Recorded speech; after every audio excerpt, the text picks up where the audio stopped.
사도행전 4장 1절에서 14절 말씀 한 절씩 교독하시겠습니다.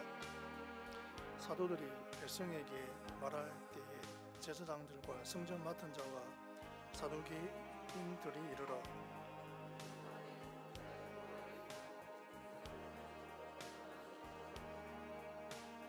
그들을 잡음에 날이 이미 저물었으므로 이튿날까지 가두었으나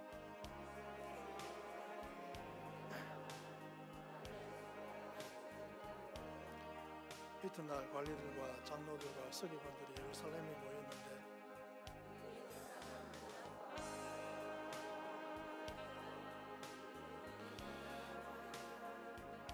사도들을 가운데 세우고 있는데 너희가 무슨 권세와 누구의 이름으로 이 일을 행하였느냐.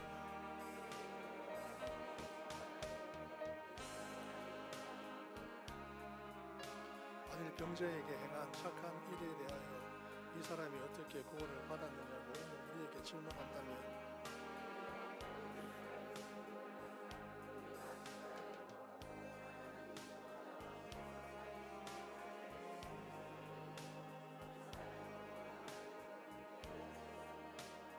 이 예수는 너희 건축자들의 버린 돌로서 집 모퉁이의 머릿돌이 되었느니라.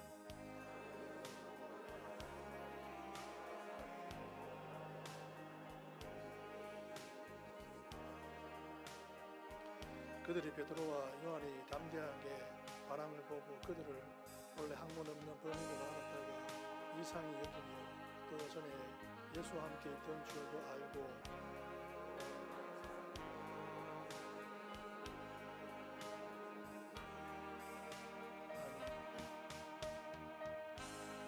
여기서는 사두개인이 추측이 된 유대 종교 지도자들에 의한 베드로와 요한의 투옥에 대해 보도하고 있는 4장 1절에서 4절에 이어 두 사도에 대한 사내들인의 신문과 그에 대한 베드로의 변론에 대해 보도하고 있습니다. 여기에 보면 산헤드린은 두 사도에게 내가 무슨 권세와 누구의 이름으로 이 일을 행하느냐고 질문한 사실을 볼 수 있습니다. 즉 안전병이를 치유한 근거와 방법이 무엇이냐입니다. 이것은 유대 종교 지도자들이 예수님을 궁지에 빠뜨리기 위해 하였던 질문과 유사한 것으로 사도들이 행한 능력의 수단과 방법을 사단에 의한 것으로 몰아가기 위한 것이었습니다. 그러나 이 사내들인의 강교한 신문에 대하여 사도 베드로는 성령님이 충만하여 예수 그리스도의 구주 되심을 담대하게 증거하였습니다. 즉 베드로는 그들이 이단자로 몰아 죽였으나 하나님께서 살리신 예수 그리스도의 이름으로 이러한 치유의 능력을 행하였으며 그 예수님이 온 세상의 구주 되심을 담대하게 전했습니다. 특별히 베드로는 예수 그리스도의 구주 되심과 메시아 되심을 시편 118편 22절을 인용하여 증거했는데 이 구절은 메시아에 대한 예언으로 당시 유대인들이 너무도 잘 알고 있던 구절이며 예수님께서도 이 구절을 인용하여 자신의 메시아 되심을 드러내신 바 있습니다. 사실 예수님께서는 건축자들이 쓸모없는 돌이라고 버린 돌처럼 유대인들에 의해 멸시받고 죽임을 당하셨으나 하나님께서는 그를 다시 살리사 하늘에 올려 하나님 우편에 두시고 구원의 문이라 할 수 있는 교회의 머릿돌과 기초돌로 삼으셔서 그를 믿는 자에게는 구원을 주셨으며 그를 버린 자들에게는 거침돌이 되게 하셨습니다. 한편 예수님을 주님과 그리스도로 선포하는 베드로의 담대한 모습은 여종 앞에서 예수님의 제자인 것을 3번씩이나 부인했던 이전의 모습과는 실로 엄청난 차이를 보이는 것으로 성령님의 충만이 아니고서는 생각할 수조차 없는 일이었습니다. 그러므로 성령님의 충만이 아니고서는 그러므로 이러한 사실은 확신 없이 무기력한 신앙이 확신에 넘치는 담대한 신앙으로 변화되는 것은 오직 성령님의 능력으로서만 가능하다는 것을 깨닫게 됩니다. 그런 본문을 통해 저와 여러분이 얻을 수 있는 구체적인 교훈들을 살펴보며 은혜를 나누도록 하겠습니다. 1절에서 4절 말씀을 보면 사도들이 백성에게 말할 때에 제사장들과 성전 맡은 자와 사두개인들이 이르되 예수 안에 죽은 자의 부활이 있다고 백성을 가르치고 전함을 싫어하여 그들을 잡음에 날이 이미 저물었으므로 이튿날까지 가두었으나 말씀을 들은 사람 중에 믿는 자가 많으니 남자의 수가 약 5천이나 되었더라. 복음의 진리 위에 굳게 선 교회는 환난에도 부응하는 생명력이 있습니다. 베드로와 요한 사도가 체포되어 투옥되는 상황 가운데서도 초대교회에 부흥이 일어난 사실을 보도하고 있습니다. 즉 믿는 자의 수가 약 5천 명으로 증가했습니다.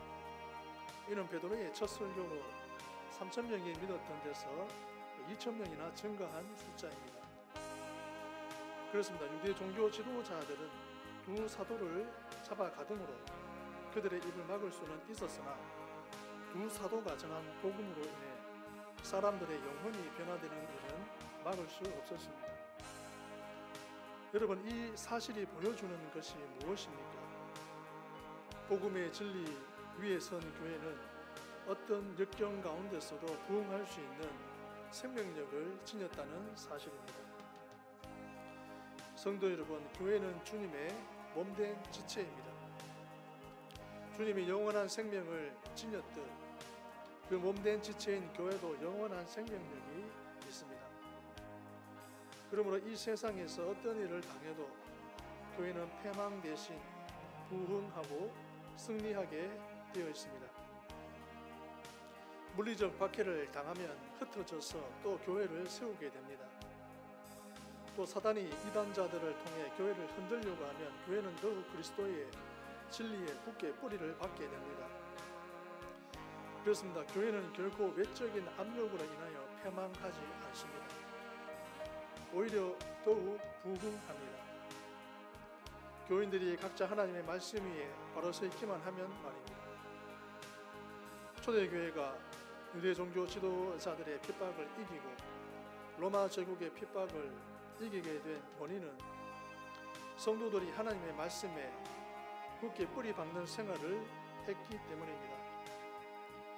개혁교회가 구교인 가톨릭교회의 박해를 이기고 가장 큰 세계적인 종교로 부흥하게 된 이유도 성도들이 하나님의 말씀에 바로 서 있었기 때문입니다. 성도 여러분, 저와 여러분이 하나님의 진리 위에 바로 서고 하나님 말씀대로 행하기만 하면 교회는 어떤 상황에서도 부흥됩니다.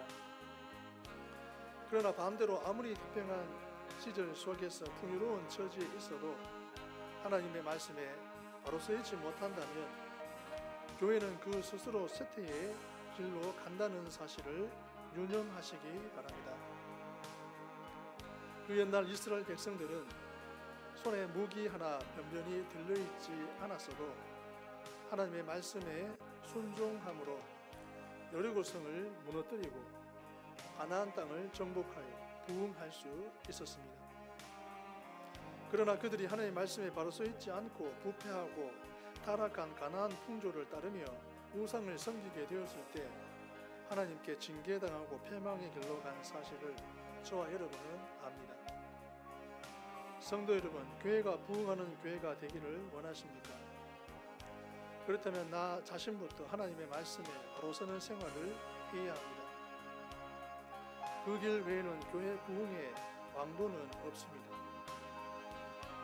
5절에서 8절 말씀을 보면 이튿날 관리들과 장로들과 서기관들이 예루살렘에 모였는데 대제사장 안나스와 가야바 요한과 알렉산더와 및 대제사장의 문중이 다 참여하여 사도들을 가운데 세우고 묻되 내가 무슨 권세와 누구의 이름으로 이 일을 행하였느냐. 이에 베드로가 성령이 충만하여 이르되 백성의 관리들과 장로들아, 성도들은 세상의 권세자들을 주님 안에서 존중해 주어야 합니다. 8절은 산헤드린의 신문에 대한 베드로 사도의 변론이 시작되는 부분입니다. 여기서 베드로 사도는 본격적인 변론에 앞서 산헤드린 회원들에게 백성의 관리들과 장로들아라고 불렀습니다. 이 말에는 산헤드린 회원들이 하나님께로부터 백성의 지도자들로 세움받은 존재라는 사실을 인정하는 의미가 담겨 있습니다. 즉 베드로 사도는 산헤드린 공회가 아무런 잘못도 없는 자기와 요한 사도를 투옥하고 재판하며 멸시했으나 그럼에도 불구하고 그들의 권위를 인정하고 멸시하지 않았습니다. 성도 여러분, 저와 여러분은 세상 권세자들에 대하여 이 베드로 사도의 자세를 본받아야 합니다. 다시 말해서 성도들은 세상 권세 잡은 자들과 그들이 정한 법을 존중해야 합니다. 어떤 이단자들은 오직 하나님의 법만 존중하고 세상 권세와 법은 도외시합니다. 그래서 군대 가는 일도 거부합니다. 그러나 성경은 저와 여러분이 세상 권세자들을 존중해야 마땅함을 강조합니다. 그것은 그들이 비록 불신자들이라 할지라도 하나님께 세움받은 이들이기 때문입니다. 세상의 모든 권세와 명예도 하나님이 그 주권으로 세우셨습니다. 불법자들을 다스리고 교회를 보호하도록 전부 하나님께서 세우셨습니다. 따라서 저와 여러분은 세상의 권세나 법을 무시해서는 안 됩니다. 주님 안에서 존중해야 옳습니다. 철인 소크라테스는 악한 정보와 악한 법도 없는 것보다 소중하다고 말했습니다. 세상의 권세 속에는 불신앙과 불의성이 없지 않아 있지만 그래도 무정부 상태보다는 낫습니다. 그런 권세와 법마저 없다면 세상은 무법천지가 되고 그에 따라 교회도 위험에 빠지게 됩니다. 그러므로 여러분은 주님 안에서 세상 권세와 법을 존중하고 또 나아가 협조해 주시기 바랍니다. 다만 교회를 무너뜨리려고 하고 복음 전파를 회방하는 권세에 대해서는 단호하게 대처하시기 바랍니다. 교회는 핍박을 받는 한이 있을지라도 신앙을 지키고 전도해야 합니다. 물론 그 대처 방법은 폭력과 무력이 아니라 선으로 악을 이기는 것이 되어야 합니다. 즉 세상 권세자들이 흠잡을 것이 없도록 선행과 구제의 일에 힘써야 합니다. 교회가 선행과 구제의 힘을 쓴다면 국민들이 교회를 존중할 것이요, 그렇게 되면 아무리 악한 정보라도 교회를 함부로 대할 수가 없습니다. 성도 여러분, 이것이 곧 주님 안에서 세상 권세자들을 대하는 자세입니다. 베드로 사도처럼 지혜롭게 행하는 성도들이 되시기를 빕니다. 9절에서 11절 말씀을 보면 만일 병자에게 행한 착한 일에 대하여 이 사람이 어떻게 구원을 받았느냐고 오늘 우리에게 질문한다면 너희와 모든 이스라엘 백성들은 알라. 너희가 십자가에 못 박고 하나님이 죽은 자 가운데서 살리신 나사렛 예수 그리스도의 이름으로 이 사람이 건강하게 되어 너희 앞에 섰느니라. 이 예수는 너희 건축자들이 버린 돌로서 즉 모퉁이의 머릿돌이 되었느니라. 아멘. 성도들은 대적자들 앞에서도 담대하게 주님의 이름을 증거할 수 있어야 합니다. 10절은 베드로 사도가 산헤드린 앞에서 담대하게 예수 그리스도의 이름을 증거한 내용입니다. 베드로 사도는 무슨 권세와 누구의 이름으로 안전병이를 온전케 만들었느냐는 산헤드린의 신문에 너희가 죽였던 예수님의 이름으로 이 일을 행했노라고 답변했습니다. 베드로 사도는 만일 예수 그리스도의 이름으로 이 일을 행했다고 대답하면 그리스도를 이단의 개수로 몰아 사형 언도를 내렸던 사내들인 공회가 자신도 같은 이단자로 정죄할 수 있다는 것을 알고 있었습니다. 그럼에도 불구하고 그는 조금의 망설임이나 조종함 없이 담대하게 예수 그리스도의 이름으로 이 일을 행해노라고 답변했습니다. 그뿐이 아닙니다. 그는 너희가 십자가에 못 박고 죽인 예수님께서 부활하셨다고 오히려 사내들인 회원들의 죄를 고발했습니다. 여러분, 이 얼마나 담대한 자세입니까? 전날 주님을 3번씩이나 부인하면서까지 자기 목숨을 지키려고 했었던 베드로와 비교해 보십시오. 성도 여러분, 저와 여러분은 대적자들 앞에서도 담대하게 주님의 이름을 증거할 수 있어야 합니다. 담대하게 주님의 권능과 주권과 영광과 은혜를 선포해야 합니다. 그래야 대적자들의 기가 죽습니다. 주님과 그 진리와 은혜는 흠잡을 것이 없는 것들입니다. 어떤 처지, 어떤 때에도 담대하게 증거하고 선포해도 흉보거나 욕할 사람이 없습니다. 그러므로 담대하게 행해야 합니다.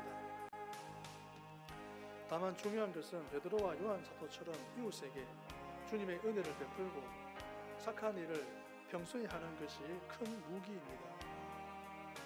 나의 양심에 거리낌이 없어야 담대하게 주님의 은혜와 주권을 선포할 수 있습니다. 그러므로 성도 여러분, 평소에 선행과 구제에 힘쓰는 생활을 하십시오. 이웃에게 덕을 쌓고 칭찬 듣는 생활을 하십시오. 그런 성도만이 어떤 자들 앞에서도 베드로 사도처럼 담대하게 주님의 은혜와 영광을 선포할 수가 있습니다. 12절에서 14절 말씀을 보면 다른 이로서는 구원을 받을 수 없나니 천하 사람 중에 구원을 받을 만한 다른 이름을 우리에게 주신 일이 없음이라 하였더라. 그들이 베드로와 요한이 담대하게 말함을 보고 그들을 본래 학문 없는 범인으로 알았다가 이상히 여기며 또 전에 예수와 함께 있던 줄도 알고 또 병난 사람이 그들과 함께 서 있는 것을 보고 비난할 말이 없는지라. 아멘. 그리스도의 복음은 지구의 그 어떤 종족도 전부 이해할 수 있는 진리입니다.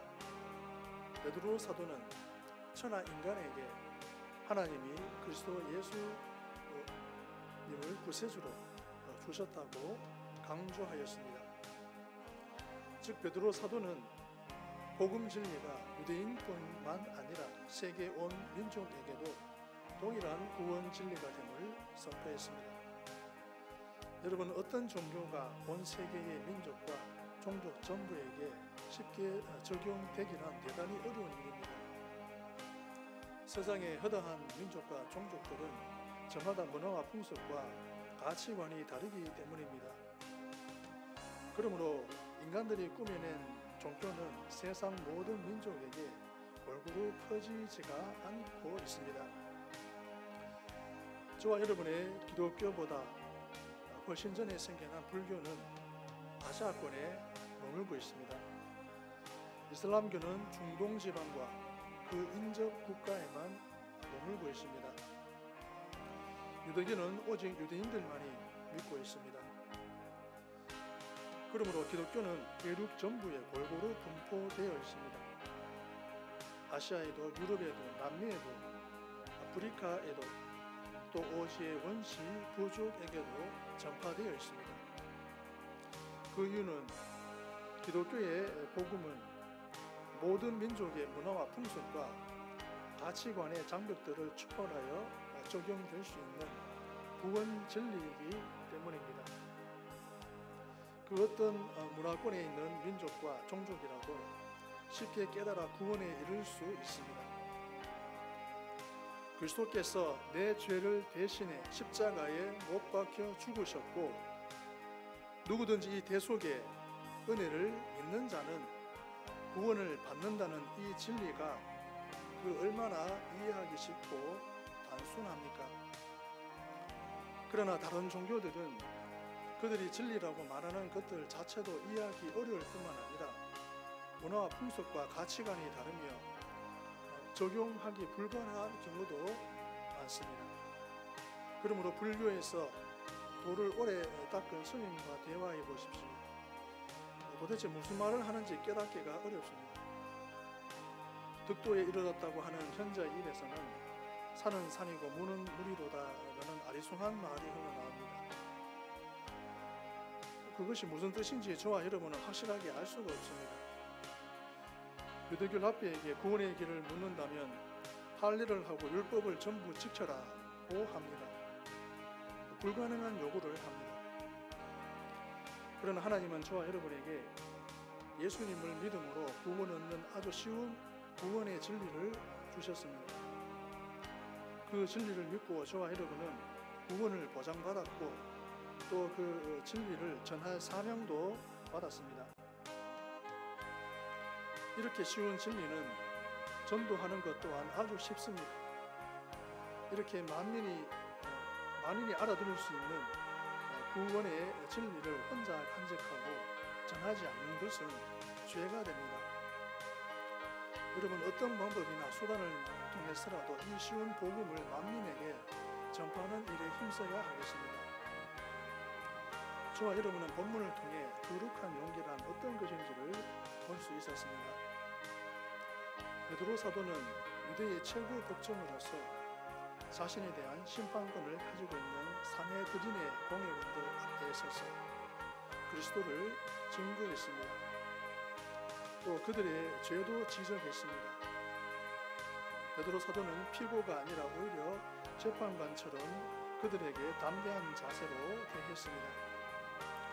그는 그곳이 그리스도께 사형 선고를 내린 것이요 자신이 그리스도를 3번씩이나 부인했던 것임을 알고 있었습니다. 자기에게도 사형 선고가 내려질 가능성이 높다는 사실도 알았습니다. 그래서 그는 성령님께서 시키는 대로 주님의 메시지를 전했습니다.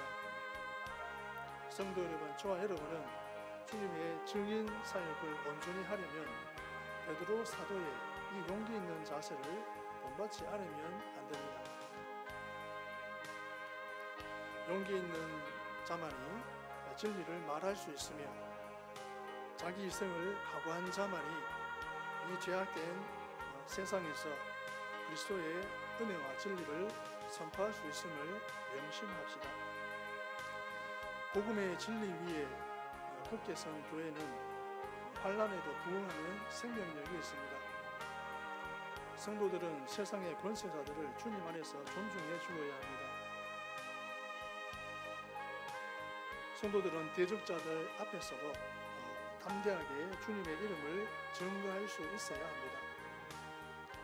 그리스도의 복음은 지구의 그 어떤 종족도 전부 이해할 수 있는 진리입니다. 기도하시겠습니다. 하나님 아버지, 예수님을 전하려고 하면은 때로 희생과 손해를 감수해야 되는 그런 상황에 직면하기도 합니다. 하나님, 그 모든 순간에 하나님께서 함께해 주시어서 늘 옳은 선택을 하게 하시니 기쁨으로 주님의 일을 감당하는 모든 성도 되게 하여 주옵소서. 예수님의 이름으로 기도합니다.